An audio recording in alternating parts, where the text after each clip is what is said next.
Today we are going to learn lesson number 6. Rules are for everyone. Means नियम सर्वांसाठी. हा lesson आज आपण स्टार्ट करणार आहोत. तर बघा, कॅन यू टेल, फर्स्ट नंबरचा आहे, can you tell some traffic rules. वाहतुकीचे नियम कोणते आहेत. Second number, give reasons why we should obey this rules. हे नियम पाळल्याने काय होईल असे तुम्हाला वाटते. थर्ड नंबरचं, which one of this rules do you feel needs to be changed. यातील कोणते नियम तुम्हाला बदलावासा वाटतो. त्यानंतर फोर नंबरचा आहे, what other rules do you think are needed for better discipline to traffic. तर बघा, वाहतुकीच्या शिस्तीसाठी आणखीन कोणते नियम असावेत असे तुम्हाला वाटते. We follow traffic rules so that traffic moves smoothly in the same ways. There are rules of social life that tell a what each person should be doing. तर बघा, वाहतुकीचे जे नियम आहेत, वाहतूक सुरळीत चालावी म्हणून काही नियम असतात व आपण ते पाळतो. तसे सामाजिक जीवनात प्रत्येकाचे काम कसे करायचे आहे यासाठी पण एक नियमावली तयार केलेली असते आणि त्या नियमाप्रमाणेच प्रत्येकजण वागत असतो.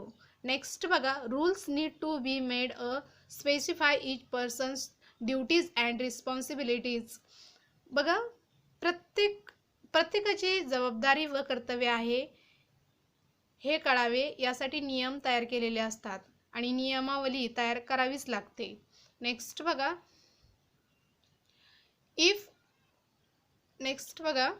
if we follow the rules, our day-to-day life becomes disciplined. We can work more efficiently.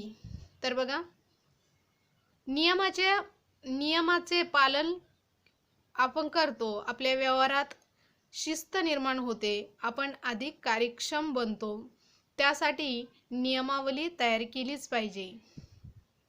Next बघा, rules are meant for everybody, they apply equally to all. नियम हे सर्वांसाठी सारखेच असते. नियम सर्वांसाठीच असतात, ते सर्वांना सारखेच लागू पडतात. नियमापुढे कोणीही मोठं नाही आणि कोणीही छोटं नाही. बघा, no one is above the rules. म्हणजे हे जे नियम आहे, रूल्स आहे, त्यापुढे कोणीही छोटं नाही आणि कोणीही मोठं नाही. नेक्स्ट बघा, disobeying the rules leads to punishment. There is no discriminations in punishment for breaking the rules. In this way, equality is the basis of rules. तर बघा, नियम सर्वांसाठी सारखेच असतात, ते सर्वांना सारखेच लागू पडतात. नियमापुढे कोणीही मोठं नाही, कोणीही छोटं नाही. आता नियमाचे पालन न केल्यास त्याला शिक्षा होती. नियम मोडल्याबद्दल शिक्षा होते आणि नियमापुढे भेदभाव केला जात नाही. अशा प्रकारे समानता म्हणजेच इक्वॅलिटी हा नियमाचा आधार आहे. नेक्स्ट बघा, changes in rules for the society. बघा, समाजासाठी असणाऱ्या नियमात होणारे बदल. तर बघा, our society work according to certain rules. We make the rules ourselves. We follow these rules because they are meant for common good. तर बघा विद्यार्थी मित्रांनो, आपले जे सामाजिक जीवन नियमाच्याच आधारे चालते. समाजामध्ये आपल्याला जर राहायचे असले त्यासाठी पण एक नियमावली तयार केली असते आणि त्यानुसारच वागावे लागते. हे नियम आपणच तयार करतो, ते सर्वांच्या हिताचे असते म्हणून आपण त्याचे पालन करत असतो. नेक्स्ट बघा, Proper changes are introduced in the rules made for a society. There is a difference between the rules of society and laws of nature. तर बघा, समाज नियमासाठी केले जाणारे जे नियम असतात, म्हणजे समाजासाठी जे नियम केलेले असतात व निसर्गाचे नियम यात खूप फरक असतो. समाजाचे नियम हे माणसाने तयार केलेले असतात आणि निसर्गाचे नियम हे नॅचरली असतात. Natural occurrences follows laws of nature. We cannot change the laws of nature, the rising and setting of the sun and the changes in season never stop. तर बघा, निसर्गाचा जो व्यवहार आहे निसर्गाच्या नियमानुसार चालत असतो. निसर्गाचे नियम आपण बदलू शकत नाही. सूर्याचे उगवणे, सूर्याचे मावळणे किंवा ऋतुचक्र म्हणजेच उन्हाळा, पावसाळा, हिवाळा हे आपण कधीही थांबवत नाही. नेक्स्ट बघा,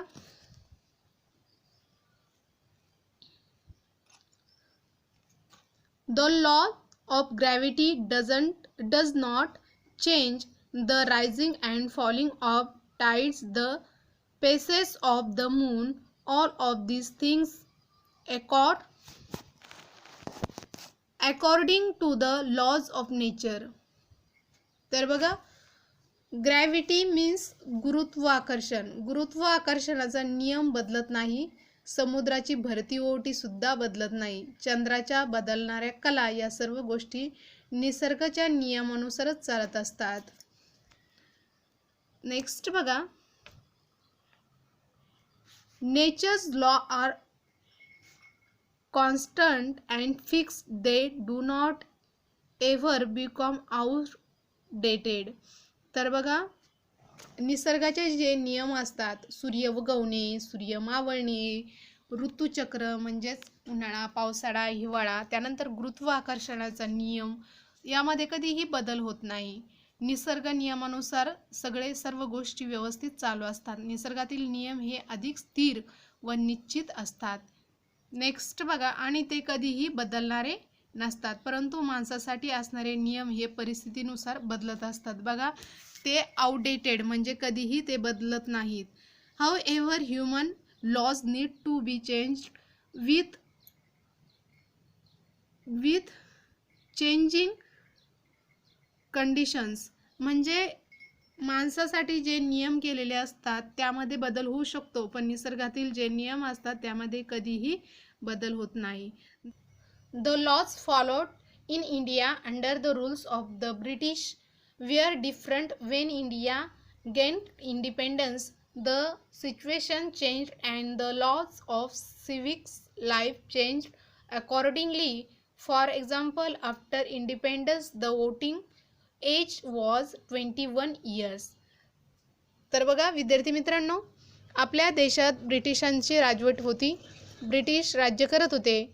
तेव्हाचे नियम थोडे वेगळे होते. आपल्या स्वातंत्र्य मिळाल्यानंतर परिस्थितीमध्ये खूप बदल झाला आणि त्यानुसार जे समाज होता त्या समाज जीवनामध्ये सुद्धा काही नियम आणि त्या नियमांमध्ये सुद्धा चेंजेस होत गेले. उदाहरणार्थ, स्वातंत्र्य मिळाल्यानंतर 21व्या वर्षी नागरिकाला मतदानाचा हक्क होता. स्वातंत्र्य मिळाल्या 21व्या वर्षी माणसाला मतदानाचा अधिकार होता.